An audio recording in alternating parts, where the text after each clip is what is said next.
मुंबई पुन्हा एकदा गोळीबाराच्या घटनेनं हादरली आहे। मुंबईमध्ये चेंबूरच्या मैत्री पार्क जवळ बांधकाम व्यावसायिकावर गोळीबार झालाय। सॅन पनवेल महामार्गावर काल रात्री 9 वाजता 50 मिनिटांनी कारवर 2 जणांनी गोळीबार केला।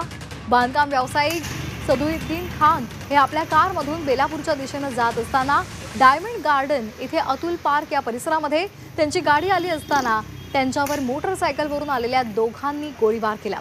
या गोळीबारामध्ये सदुद्दीन खान हे जखमी झालेले आहेत। त्यांना झेन या रुग्णालयामध्ये दाखल करण्यात आले। सध्या त्यांच्यावर उपचार सुरू आहेत, त्यांची प्रकृती स्थिर आहे। दरम्यान हा हल्ला नेमका कशासाठी झाला याचा तपास चेंबूर पोलीस करतायत। आताची महत्त्वाची बातमी आपण पाहतोय। पुन्हा एकदा मुंबई गोळीबाराच्या घटनेनं हादरलेली आहे।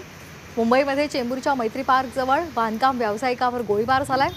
सॅन पनवेल महामार्गावर काल रात्री 9:50 कारवर दोघांनी गोळीबार केला। यामध्ये सदुद्दीन खान हे जखमी झालेले आहेत आणि त्यांच्यावर रुग्णालयात उपचार सुरू आहेत। सध्या त्यांची प्रकृती स्थिर असल्याची माहिती मिळते।